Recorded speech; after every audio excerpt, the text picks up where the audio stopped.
Beneath your feet lies a world of forgotten cities and sacred temples. This is the story of the hidden blueprints of lost civilizations, architectural plans carved into the earth itself. By the end of our journey, you will see the modern world through the lens of ancient engineering genius. We will uncover how entire societies thrived underground and why their designs encoded celestial secrets. What do you believe is the most enduring legacy of a vanished world? These intricate networks of tunnels and chambers were not born from chaos. They were the result of precise architectural plans, a kind of hidden blueprint etched into the very earth. When we speak of these subterranean blueprints, we are talking about sophisticated urban plans that guided ancient engineers, designs so deliberate they reflect an advanced understanding of both geology and sacred geometry. This was not random digging, it was intentional city building flipped upside down. These plans encoded everything from the precise alignment of a chamber to capture a single ray of sunlight on the solstice, to complex systems for channeling water and storing vast quantities of grain. For many cultures, building below the surface was a spiritual act, a way to connect with underworld deities or to create a sanctuary safe from the wrath of nature above. Recognizing this intentionality transforms these spaces from mere holes in the ground into the protected archives of a civilization's greatest knowledge. So how did these ancient planners without modern technology even begin to draft such ambitious designs? The answer lies not in complex machinery, but in profound observation. Ancient surveyors mastered their environment with tools of elegant simplicity. With a groma, a cross-shaped instrument with hanging plumb lines, they could trace perfect right angles across a landscape.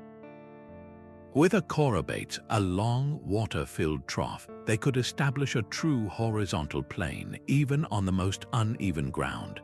These were the drafting tools for their subterranean blueprints. But their true genius was in how they used the sky itself as a reference. By carefully tracking the sun's path and the fixed positions of certain stars, they could orient an entire underground city with celestial precision.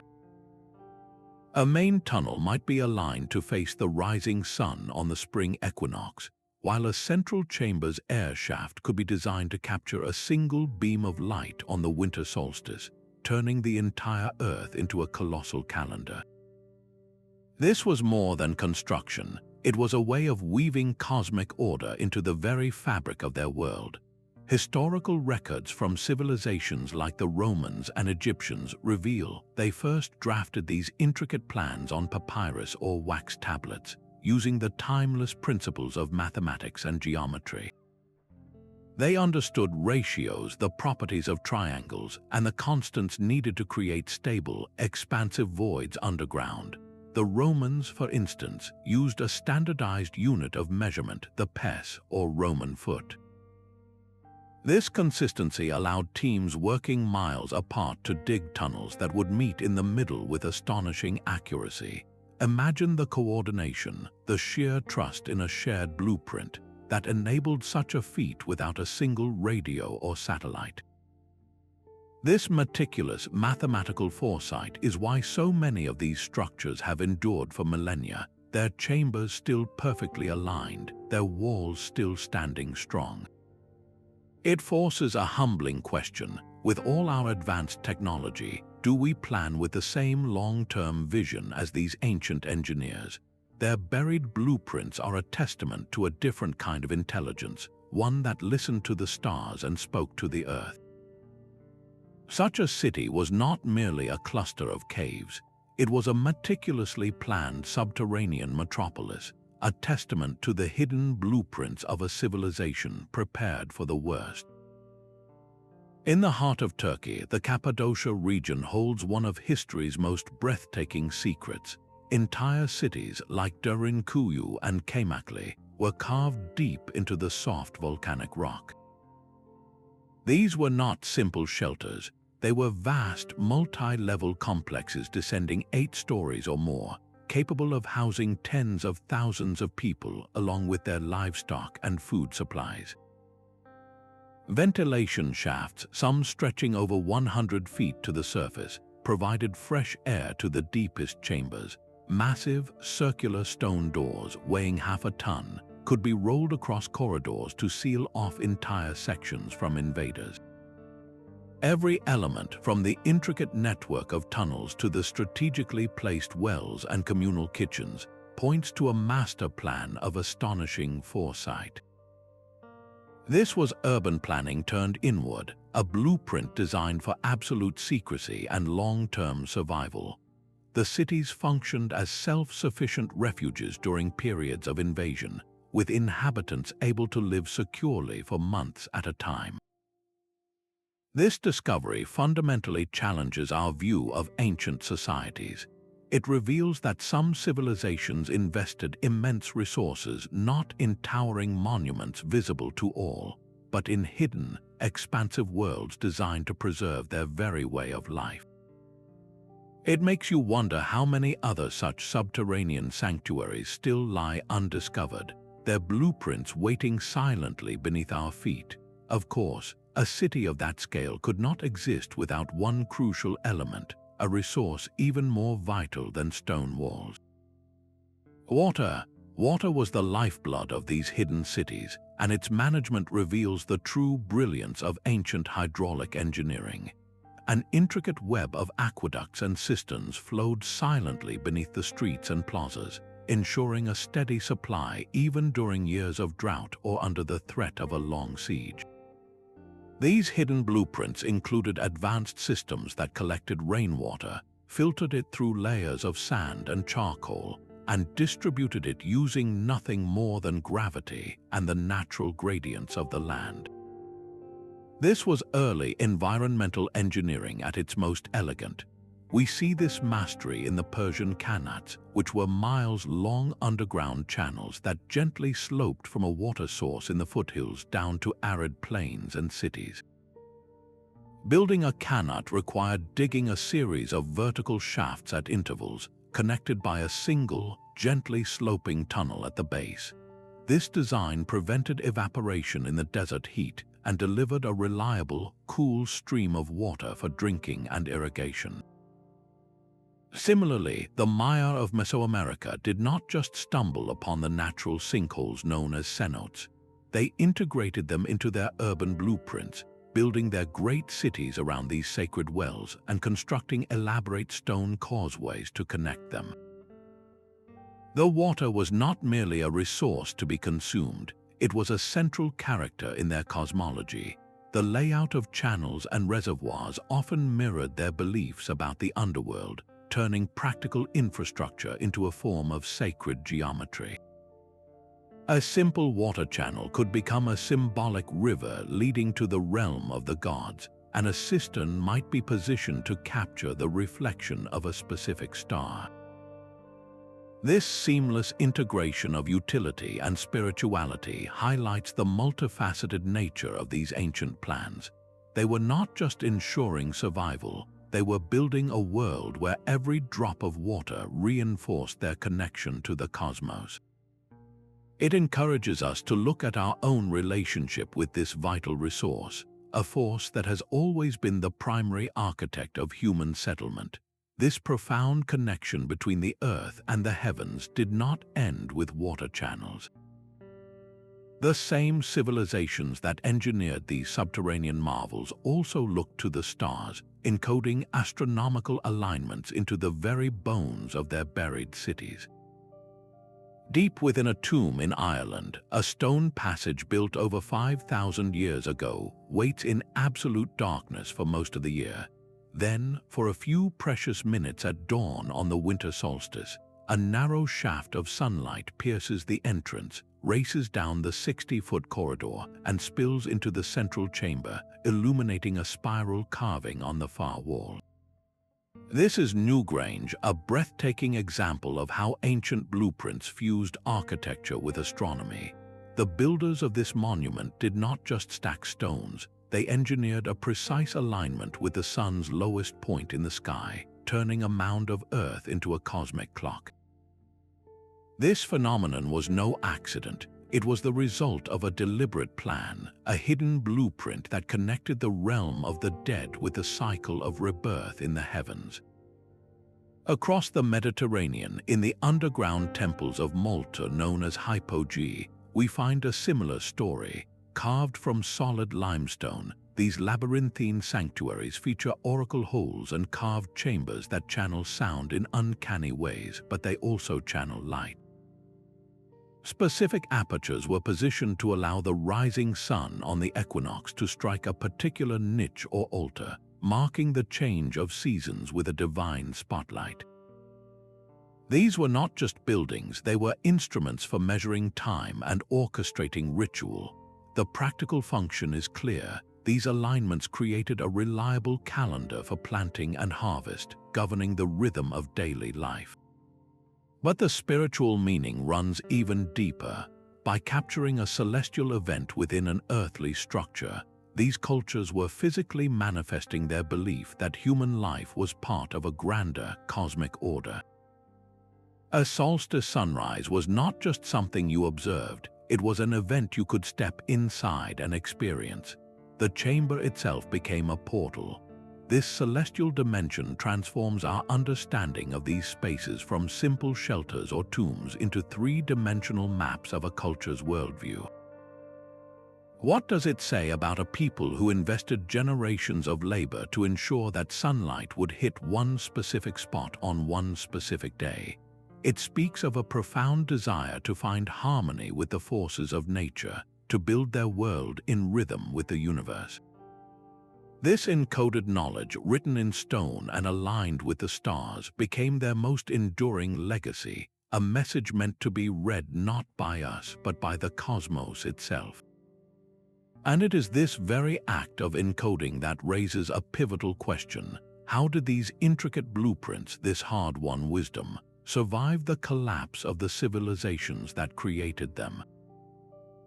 These subterranean complexes functioned as vast, silent libraries, but instead of paper and ink, their walls, floors, and carefully placed artifacts carried information encoded in stone.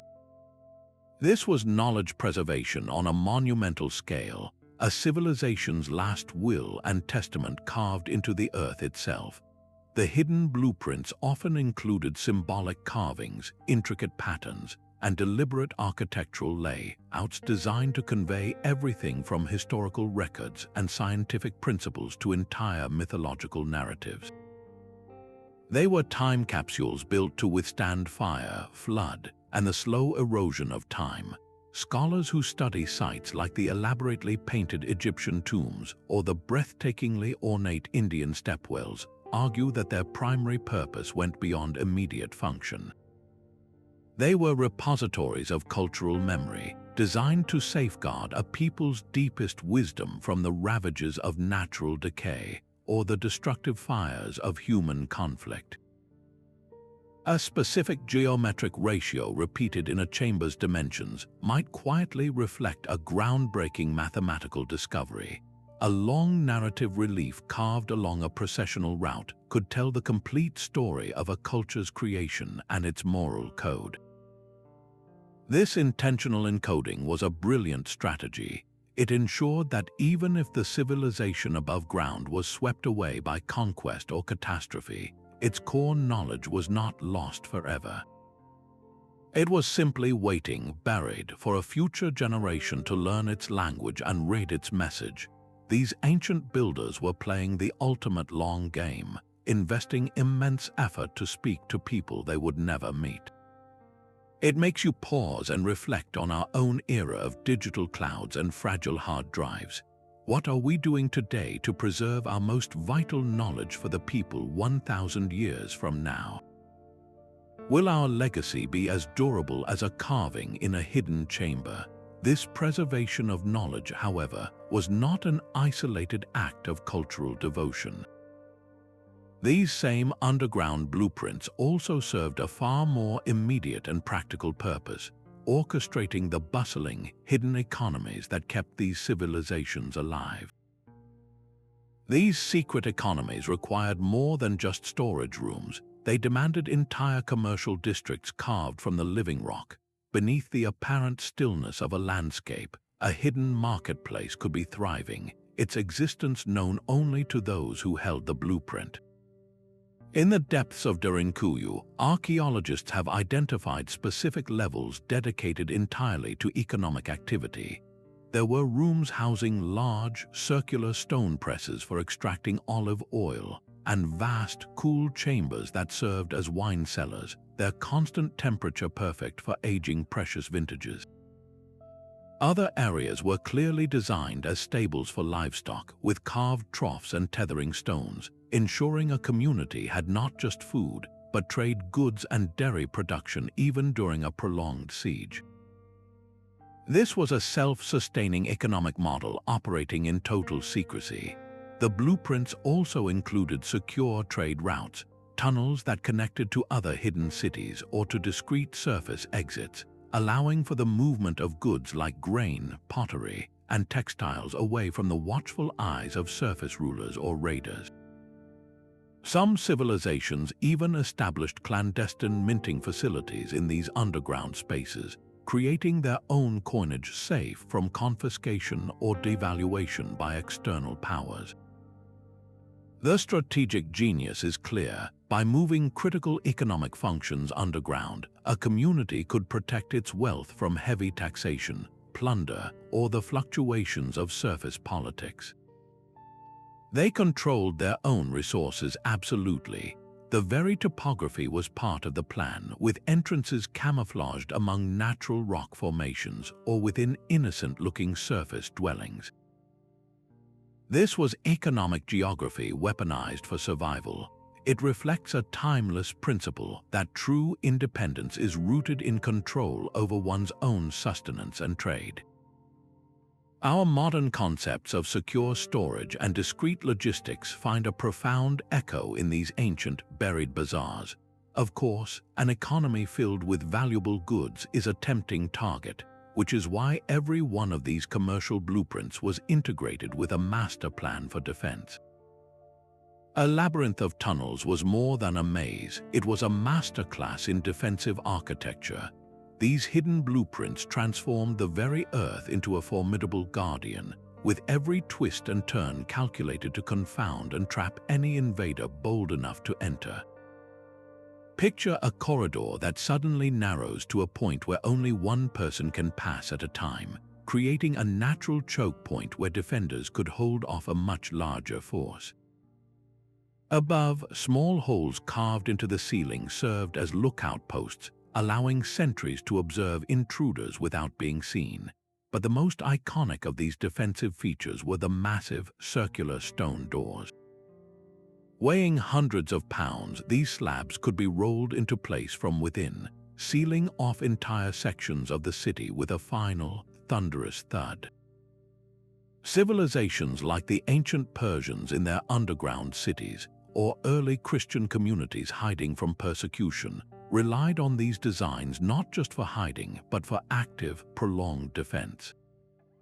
Their blueprints allowed them to control the battlefield completely, forcing enemies to fight in the dark, in cramped spaces on their terms.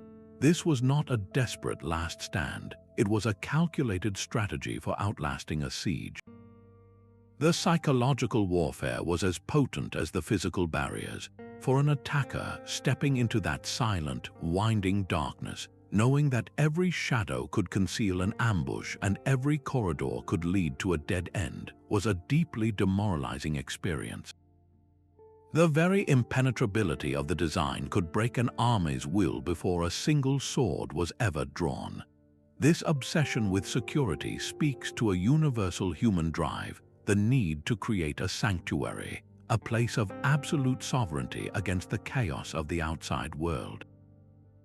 It forces us to consider what we would build to protect our own communities if faced with an existential threat. This relentless focus on defense, however, was always balanced by another, more profound dimension. The same stone passages built for war were also carefully designed for worship, seamlessly weaving the spiritual and the strategic into a single, unbreakable blueprint. The same stone corridors built for defense could, in an instant, transform into a processional path for a high priest. This duality lies at the heart of the most profound hidden blueprints, where the architecture itself became an instrument of faith. Descending into an underground temple, you would find that every angle, every proportion was imbued with religious significance. The very air in these chambers feels different, thick with reverence and ancient mystery, a direct result of intentional design. These spaces were laid out according to sacred geometries, patterns like mandalas, spirals, and the golden ratio, which were believed to channel divine energies and represent the perfect order of the cosmos.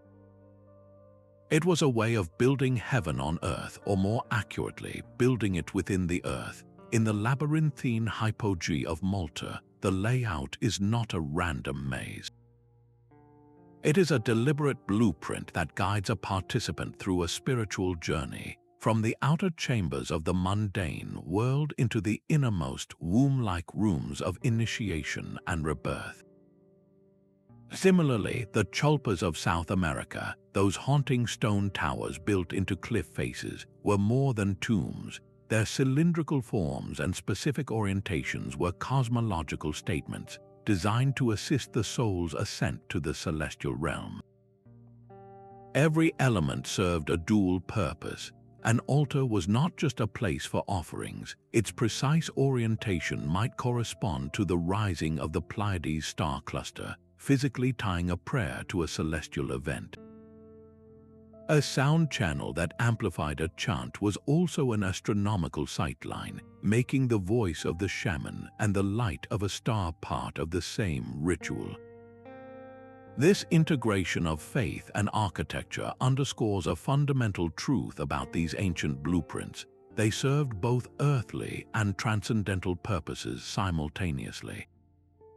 Reflecting on these sacred designs, we gain a deeper appreciation for the spiritual dimensions of human creativity. It was not enough to simply survive. These civilizations sought to build spaces that would facilitate a conversation with the divine. This profound and deliberate encoding of belief into stone, however, was not always understood by those who came later. The very blueprints that preserved a civilization's soul would, in time, become vulnerable to the greatest threat of all, misunderstanding. The sacred geometry etched into these underground temples was a language not easily translated by later cultures. Wars, great migrations, and catastrophic natural disasters eventually led to the abandonment of these intricate complexes. As communities scattered or were conquered, the living knowledge of their hidden blueprints was buried along with the cities themselves. The careful oral traditions that passed down the meaning of a specific tunnel alignment or the ritual purpose of a sealed chamber faded into silence. Written records, if they ever existed, crumbled to dust or were consumed by fire. For centuries, the true nature of these places was forgotten, their deliberate designs misunderstood by later generations who saw only eerie caves or the work of supernatural forces. The labyrinthine catacombs of Rome, for instance, were long thought of as simple burial tunnels. It took patient archaeological work to reveal them as a vast, organized network with specific areas for different Christian communities, hidden worship spaces, and even clandestine funeral banquets, all following a sophisticated subterranean plan. Similarly, the massive underground cities of China, carved out over centuries, were initially dismissed as primitive cave dwellings.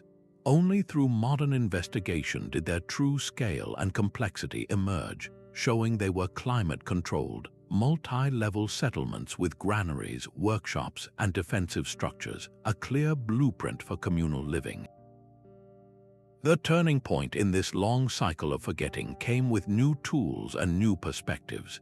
The development of technologies like ground-penetrating radar allowed researchers to see the outlines of buried cities without moving a single stone, revealing the grand patterns that surface observations had missed. This technology acts like a pair of eyes that can peer through solid ground, mapping entire streets and chambers hidden deep below. These advances corrected centuries of assumption, proving that what looked like random holes were in fact the remains of intentional, brilliant urban planning. This cycle of loss and rediscovery speaks to the profound fragility of human knowledge. A civilization's greatest architectural achievements can be rendered meaningless in just a few generations if the key to understanding them is lost. It also reveals a thread of hope, demonstrating that each new era brings its own methods and questions, offering fresh chances to unlock ancient secrets we once believed were gone forever. We are reminded that our current understanding is just a single layer in a much deeper story, and that much remains waiting to be learned from the silent world beneath our feet. The very environments these civilizations sought to escape ultimately shaped their most ingenious designs. The true genius of these hidden blueprints is measured by how they listened to the earth. Ancient engineers did not fight their environment. They collaborated with it, analyzing soil composition and underground water tables with the precision of a master craftsman. Their plans reveal a deep, accumulated science of the local landscape, transforming potential weaknesses into enduring strengths. In the hot, arid deserts of the Middle East, for example, subterranean cities provided a consistently cool refuge from the blistering surface heat. The Earth itself acted as a natural insulator, maintaining a stable temperature that made life possible. Conversely, in colder northern climates, building just a few feet below the surface offered protection from freezing winds, using the planet's own geothermal warmth to create a habitable space. This was climate control engineered millennia before the invention of modern heating and cooling systems. The blueprint always included a sophisticated understanding of air and water. Carefully angled ventilation shafts, often lined with specific types of stone that absorbed moisture, ensured a continuous supply of fresh, dry air circulated through even the deepest chambers, preventing stagnation and mold. Simultaneously, intricate drainage channels were carved along the natural gradients of the bedrock, silently directing any seepage away from living quarters and into cisterns or out through hidden outlets.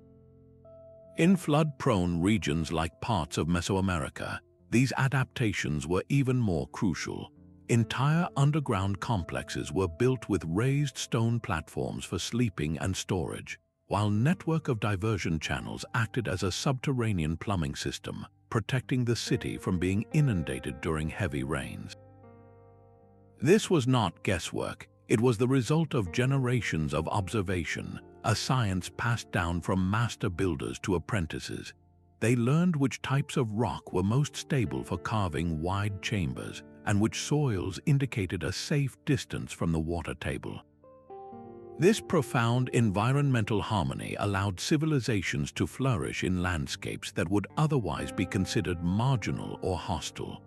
Their ecological footprint was minimal, as they leveraged the Earth's own properties for comfort and sustainability rather than consuming vast resources to alter them. Reflecting on this ancient wisdom raises a compelling question for our own time. In an age of escalating climate challenges, what could we learn from these masters of passive environmental design? Their blueprints teach us that resilience is not about dominating nature, but about integrating with its rhythms. This elegant adaptation to the physical world was mirrored by an equally complex social order, one whose hierarchies and divisions were permanently etched into the very layout of their underground domains. The very rock of an underground city could be carved with the invisible lines of social class. These hidden blueprints were not just architectural plans, they were blueprints for society itself, meticulously organizing space to reflect and reinforce a rigid hierarchy. In the sprawling depths of a city like Derinkuyu, you would not find a chaotic free-for-all. Instead, the design clearly demarcated the world of the elite from that of the common laborer. The upper levels, often easier to access and better ventilated, were typically reserved for the ruling class, religious leaders, and wealthy merchants. Their living quarters were more spacious, often featuring multiple rooms, carved stone benches, and niches for oil lamps that provided better light. Some chambers even displayed intricate carvings or Christian crosses, signaling both status and piety. As you descended deeper into the complex, the character of the spaces changed dramatically. The corridors grew narrower, the ceilings lower. These levels housed the workshops, the communal kitchens belching smoke up through carefully designed vertical chimneys, and the simple, functional living cells for the vast majority of the population. The stables for livestock were strategically placed on these lower floors as well, a practical but unmistakable indicator of the occupant's social standing. This vertical stratification was a direct translation of the surface world's power dynamics. A priest's private chamber located adjacent to a hidden church not only provided him convenience but also permanently etched his spiritual authority into the city's geography. His proximity to the divine was made literal by the blueprint. This spatial organization was crucial for maintaining social cohesion during times of crisis.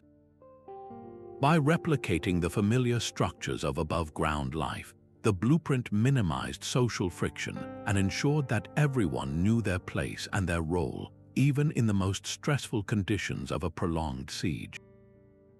The communal areas, like large central plazas or shared food preparation zones, were likely the only places where different classes mixed freely, and even these were probably governed by unspoken rules of conduct.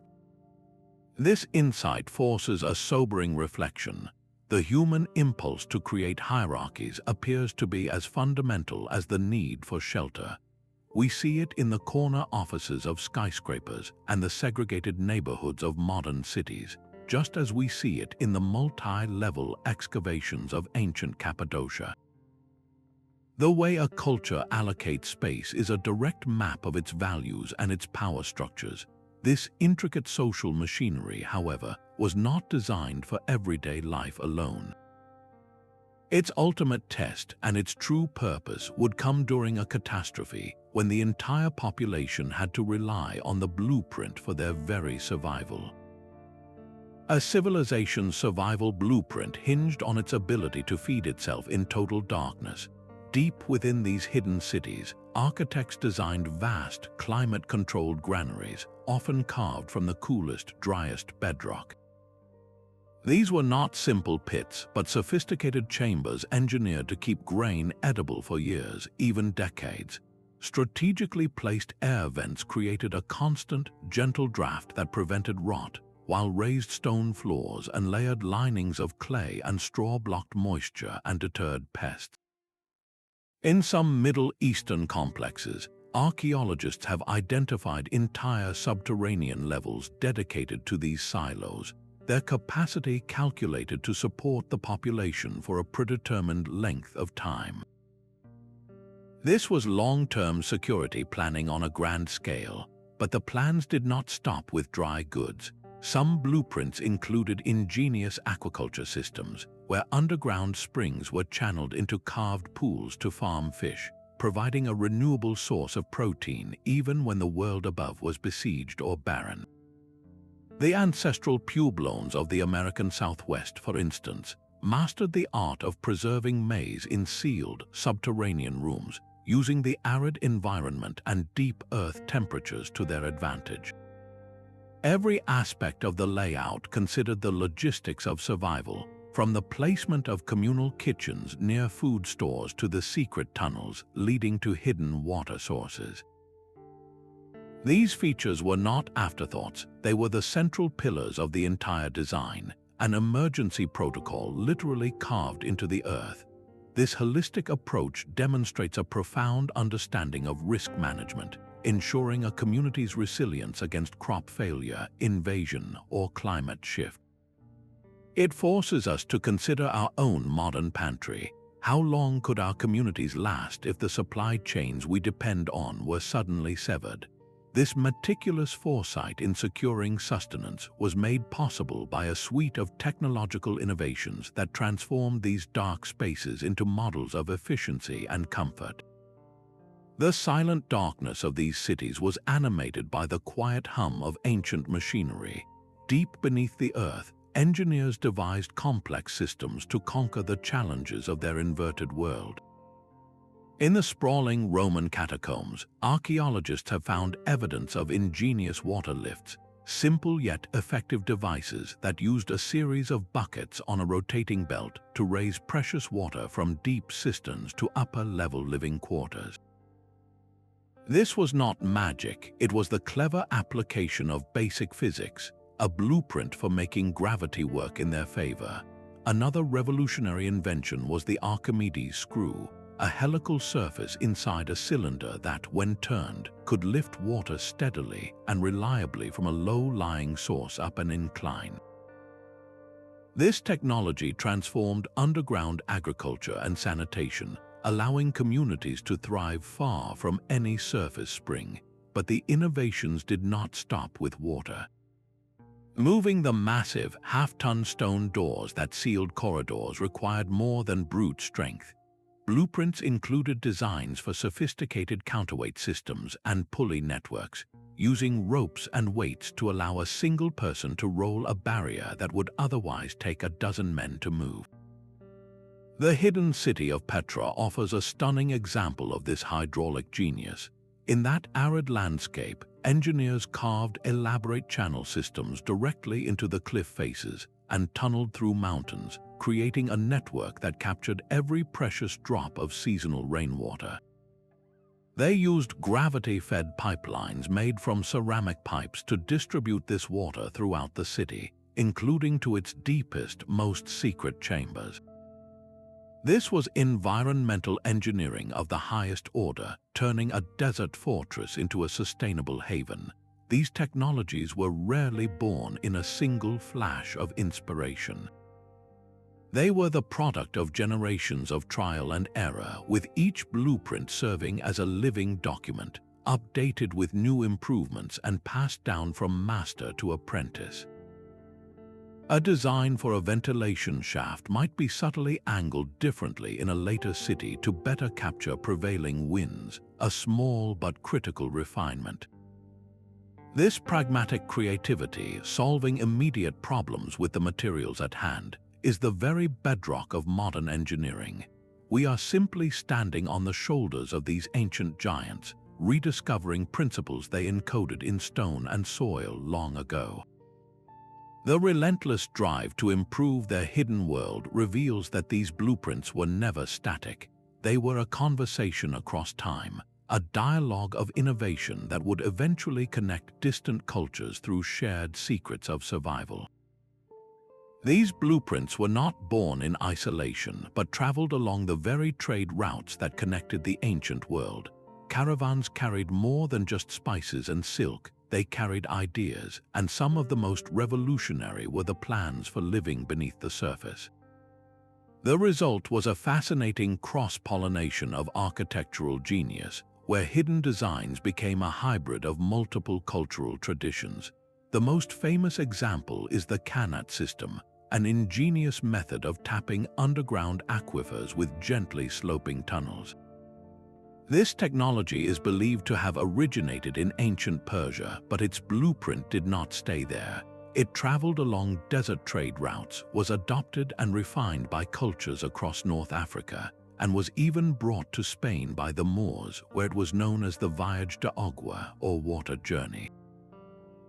In each new location, local engineers adapted the core Persian design to their own geology and needs, creating a family of related but distinct subterranean water harvesting systems. This was open-source engineering on a continental scale, centuries before the term was ever invented.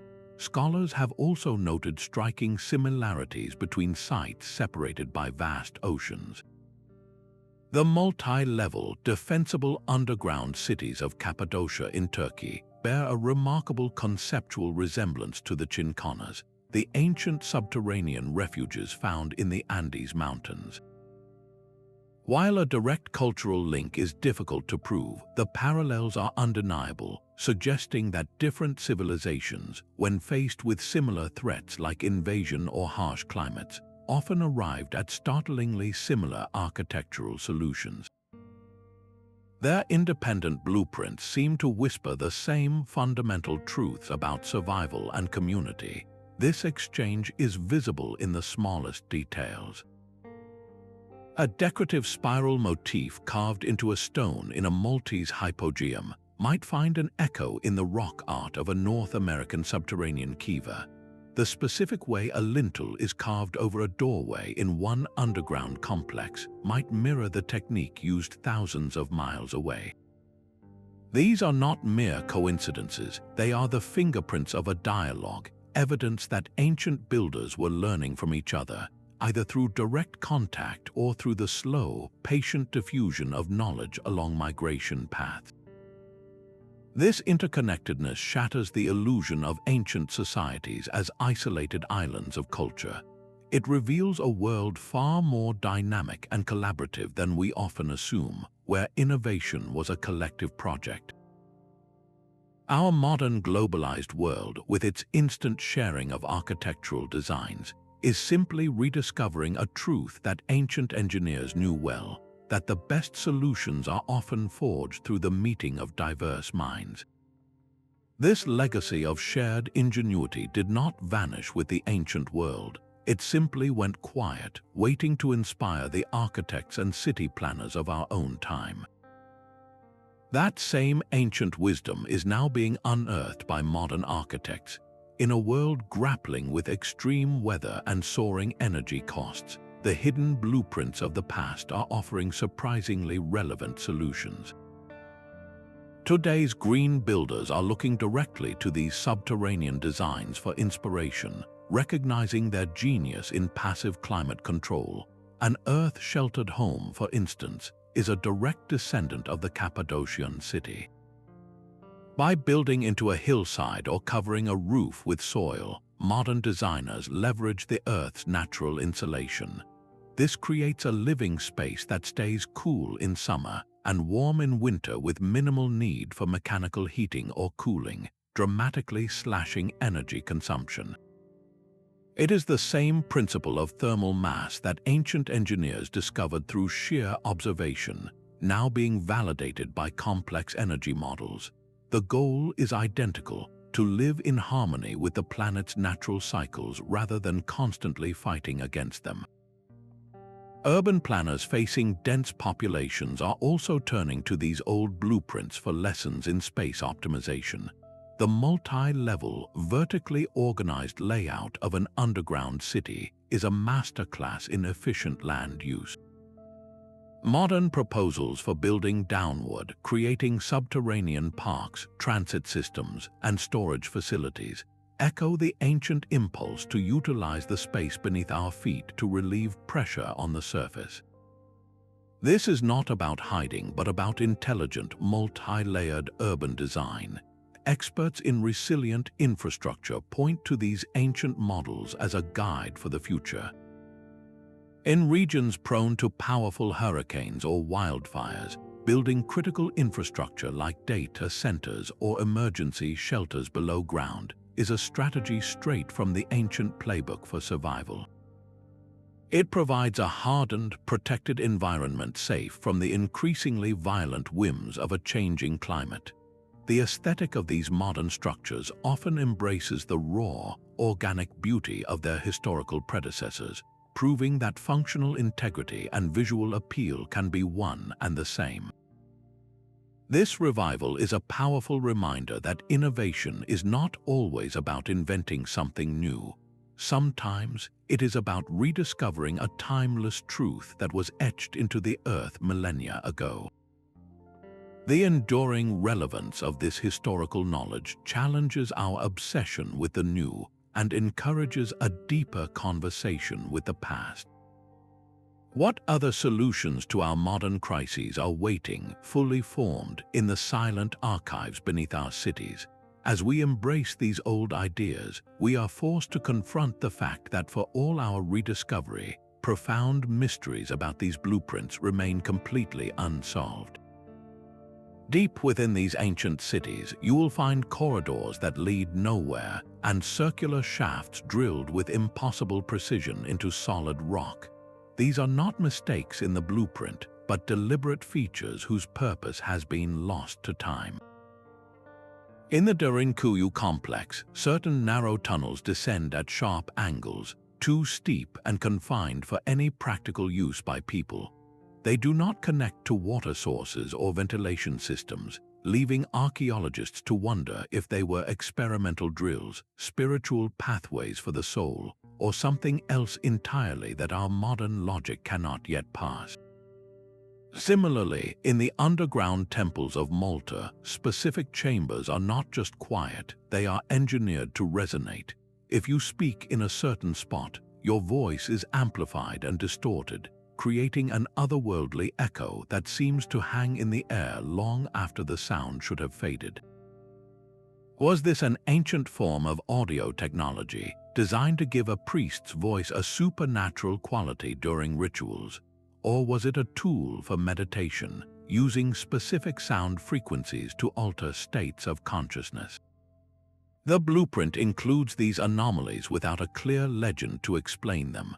Some researchers propose these were experimental designs, a testing ground for new ideas that were either abandoned or whose full application we have not uncovered. Other theories point to lost technologies, perhaps methods of using sound or earth energies that have since vanished from human knowledge.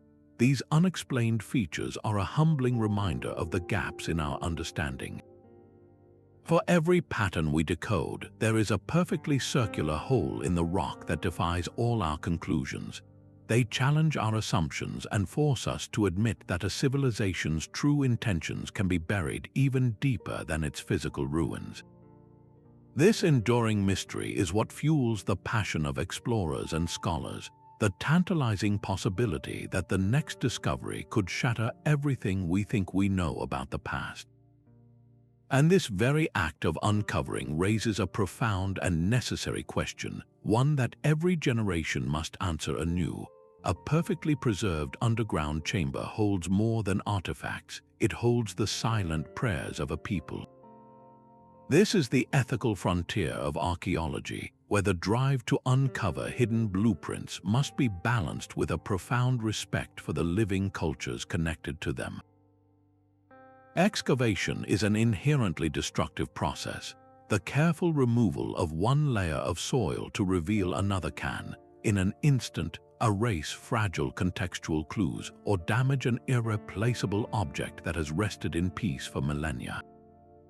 But the impact is not only on the physical site. For many indigenous and descendant communities, these are not abandoned ruins, they are sacred spaces, active portals to the ancestors, or the very heart of their cultural identity.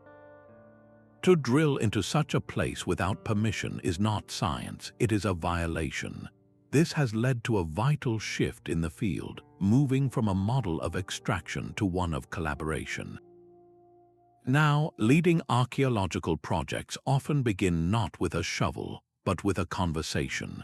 They involve elders and knowledge keepers from the very communities whose history is buried in the earth, ensuring their voices guide every step, from whether to dig at all to how the discovered blueprints are ultimately interpreted and shared.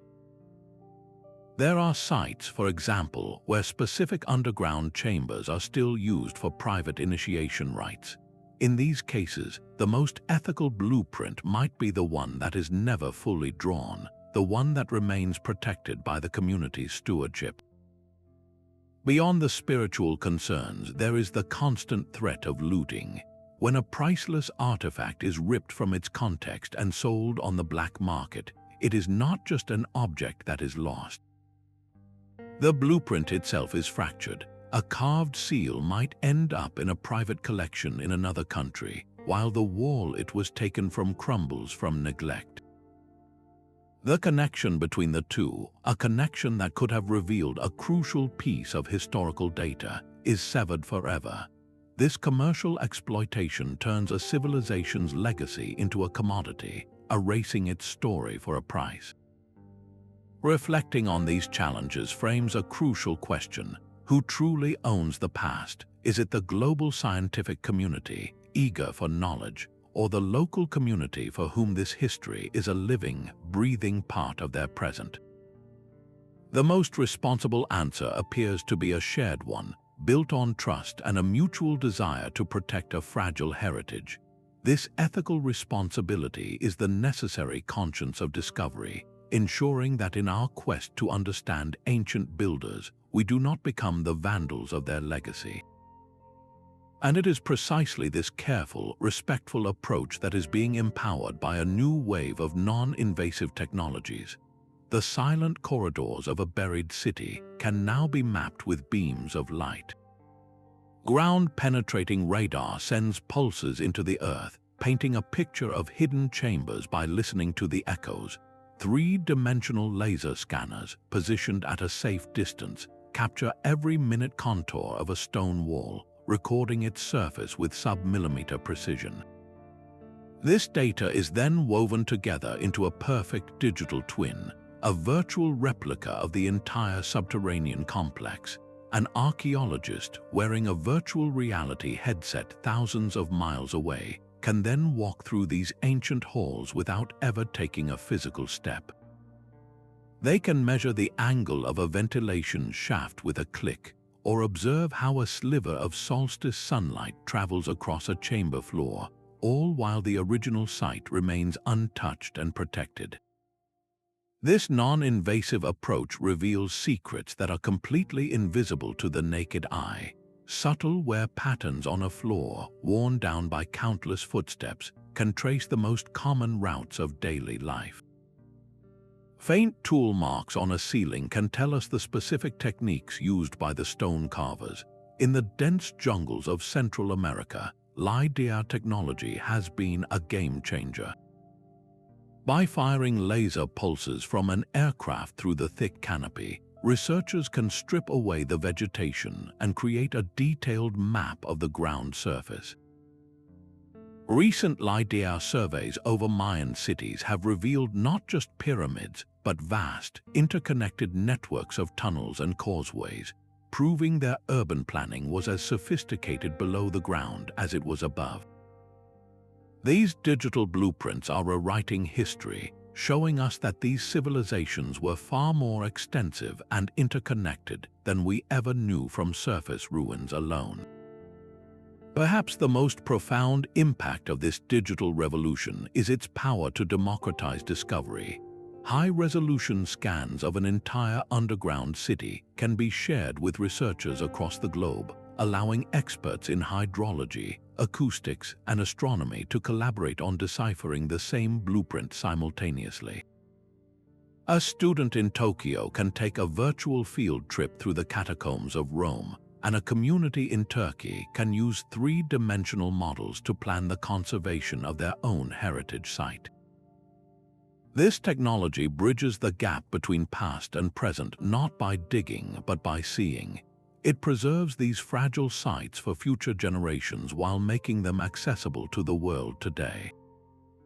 Yet this very act of digital preservation is becoming increasingly urgent, as the physical remains of these ancient blueprints face a new and accelerating threat from a changing world.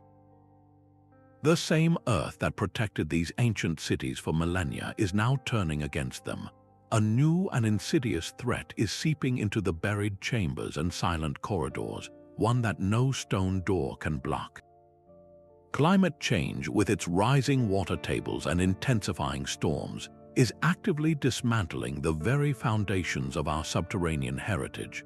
For thousands of years, these hidden blueprints survived because of a delicate environmental balance, a stable temperature and consistent humidity that preserved carvings, paintings, and even organic materials like wood and textiles.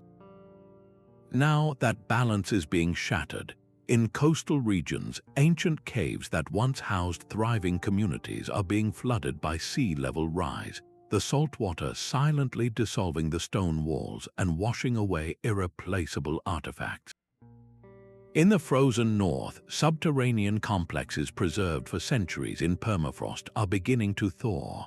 As the ground softens and collapses, these perfectly preserved time capsules are crumbling into mud, their structural blueprints lost forever. The danger is not always a dramatic collapse. Sometimes it is a slow, steady decay. Increased and erratic rainfall patterns mean that water is now finding new paths through the soil, seeping into chambers that have been dry for ages. In a tomb in Egypt, a sudden influx of moisture could cause vibrant wall paintings to blister and flake off, taking with them a crucial chapter of a culture's story.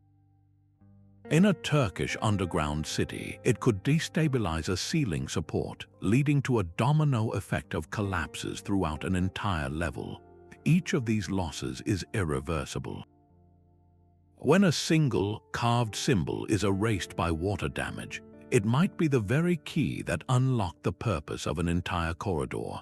Conservationists working at these sites are now in a race against time, not just to interpret these blueprints, but to physically save them from vanishing completely. This vulnerability forces a stark realization. The preservation of our shared human history is inextricably linked to the health of our planet. The same natural forces that ancient engineers so brilliantly harnessed to create their sustainable sanctuaries are now amplified by our modern actions, becoming the instrument of their destruction. It is a powerful call to action, reminding us that protecting these sites is not a niche academic pursuit, but a fundamental part of global environmental stewardship. As we work to document these fragile blueprints before they fade, we are also compelled to look beyond the physical stone, to the stories and beliefs that gave them meaning in the first place. The walls of these hidden cities were never silent, for they were etched with the grand stories that gave a civilization its soul. Long before a single stone was carved, the blueprint was already complete in the collective imagination, a map of the cosmos as much as it was a plan for a building. The layout itself became a physical narrative, a three-dimensional storybook where every corridor represented a chapter in a sacred journey. The most profound of these stories were the underworld journeys, tales of heroes or gods descending into darkness to confront chaos and emerge transformed. By building a labyrinth underground, a culture was not just creating a defensive maze, they were constructing a stage where every person could walk the same path as their mythological hero. To navigate its twists and turns was to participate in the story, to face symbolic trials and experience a spiritual death and rebirth without ever leaving the safety of the earth. This cosmological framework was essential. It transformed the immense, backbreaking labor of carving a city from rock into a holy act, a devotional project that connected the community to the divine order. The effort was not just for survival, it was for the salvation of the soul. We see this clearly in the tombs of the Egyptian pharaohs in the Valley of the Kings.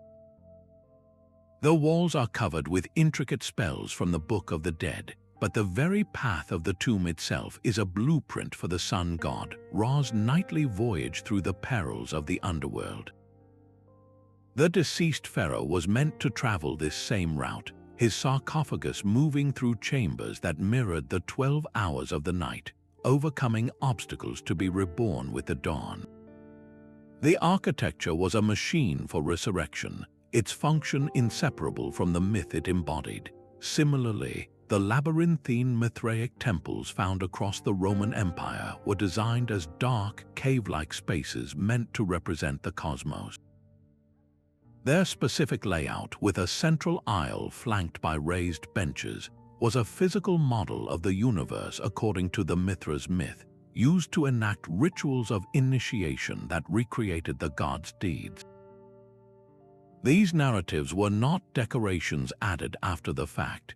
They were the reason for the blueprint's existence, the spiritual compass that guided the architect's hand. The need for security, for storage, for water, all these practical concerns were woven into a much larger tapestry of meaning. A simple ventilation shaft was not just an air hole, it could be seen as a connection to the heavens. A sealed chamber was not just a safe room, it was the womb of the Earth Mother. This deep integration challenges us to see these spaces not as separate from the temples and libraries above ground, but as their most profound and secretive expression. The stories carved into the rock were a civilization's way of whispering its most cherished truths into the ear of the earth itself, ensuring they would be remembered long after the surface world had forgotten. And just as these grand myths guided the architects, the daily hopes and fears of ordinary people were also etched permanently into the stone, leaving behind a deeply personal record of the lives lived in the dark. A single worn-out sandal left behind in a hurry tells a story no blueprint ever could. These subterranean cities were not just architectural marvels, they were homes filled with the daily rhythms of countless human lives. We can follow the chalky fingerprints of the stone carver, still visible on a wall he smoothed 5,000 years ago. We can read the simple graffiti scratched by a board guard at his post, a doodle of an animal or a few words of a prayer. These are the voices of the builders and inhabitants whispering to us from the silence, the engineers who solved the complex problems of ventilation and hydraulics were not abstract geniuses. They were master craftsmen who passed their hard-won knowledge to their apprentices on the job. Their tools, stone hammers and bronze chisels, found exactly where they were dropped. Their families lived alongside them, their children growing up in the dim, lamp-lit chambers. Small toys carved from bone or clay have been discovered in corners, and the skeletal remains of families show the physical toll of this life. Spines shaped by constant stooping in low corridors, yet also bones strengthened by the labor of carving a world from rock. Communities developed unique adaptations to not just survive, but to thrive in the dark. Studies of remains from some European cave systems suggest that inhabitants may have developed enhanced night vision over generations, their eyes becoming more sensitive to the faintest glimmer of light. In the vast communal kitchens, evidence of shared ovens and large cooking pots points to organized childcare and collective meal preparation, practices that strengthened social bonds and ensured no one was left to fend for themselves. The discovery of musical instruments like simple flutes hints at the need for entertainment and spiritual solace during long months of confinement. A game board carved into a flat stone surface speaks of leisure and the universal human desire for play, even under the earth. These personal stories transform our understanding. A blueprint for a defensive corridor becomes the hallway where a teenager carved their first love letter into the soft stone. A strategic ventilation shaft is also the spot where a mother would sit to feel a faint breeze on her face, a precious reminder of the world above. Reflecting on their lives, their hopes for safety, and their fears of the unknown forges a powerful connection across the centuries. We are not so different from them. This human element grounds the grand study of blueprints in the deeply relatable soil of daily experience, reminding us that every line on an ancient plan was ultimately drawn for a person, a family, a community seeking to endure. This intimate view of subterranean life was not confined to one valley or one culture. The same drive to build and inhabit hidden worlds appeared with startling similarity across the entire globe. You can trace a line of hidden cities across a map of the ancient world, from the American Southwest to the highlands of Ethiopia and the river valleys of China. This global distribution reveals a stunning truth. The impulse to build below ground is a fundamental thread in the human story. a shared architectural instinct that appeared on every inhabited continent. The ancestral Pueblones did not simply occupy the cliffs of Mesa Verde. They engineered entire villages within the natural alcoves, constructing multi-story dwellings with hidden entryways and sophisticated water catchment systems that mirrored the defensive and resource-conscious blueprints of Cappadocia, half a world away. In Ethiopia, the town of Lalibela is home to a cluster of 11 monolithic churches, each one carved downward directly into the volcanic rock. These were not built from the ground up. They were revealed by excavating a massive trench and then meticulously hollowing out the interior, creating a sacred subterranean landscape connected by a labyrinth of tunnels and drainage ditches. Meanwhile, in China, vast man-made cave systems known as yaodongs were dug into the sides of the lowest plateau. These were not primitive holes, but comfortable, climate-controlled homes with arched doorways and multiple rooms, housing millions of people in a tradition that continues to this day. When we place these sites side by side, the patterns become undeniable. While the building material might be soft tuff in Turkey, solid granite in Ethiopia, or compacted lowest soil in China, the core principles of the blueprint are remarkably consistent. Each design prioritizes security through concealment, creates a stable thermal environment, and manages water with ingenious gravity-fed systems. This was not a single idea that spread from one place, but a solution that was independently discovered by cultures that had no contact with one another.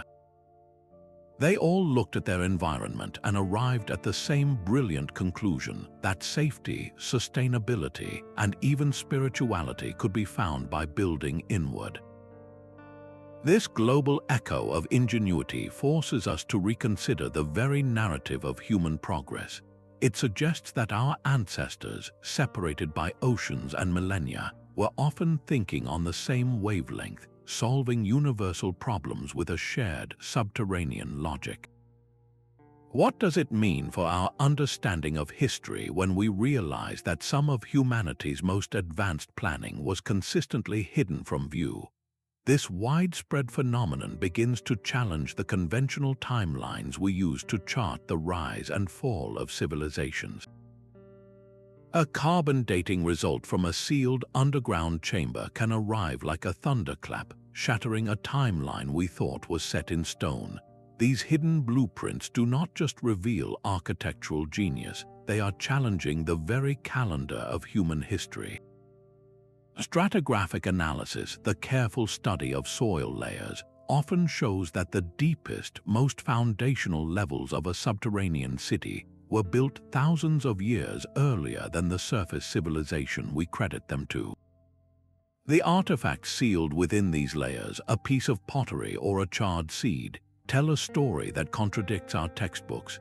The most famous example is Göbekli Tepe in Turkey, a vast complex of carved stone pillars built not by a settled agricultural society, but by hunter-gatherers. This single site, with its staggering sophistication, forces us to rewrite the entire narrative of the Neolithic Revolution, suggesting that the drive to build monumental, sacred architecture may have actually inspired the development of farming, not the other way around.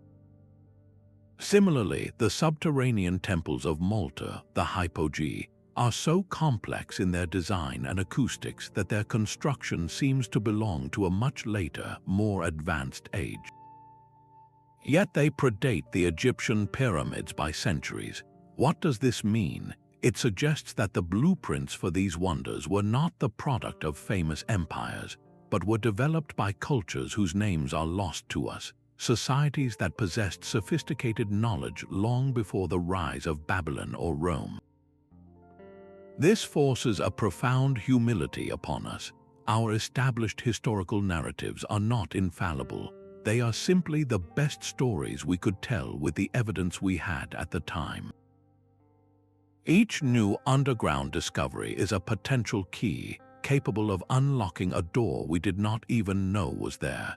This constant reevaluation is not a sign of failure in archaeology. but its greatest excitement, a reminder that the past is still a living, breathing mystery.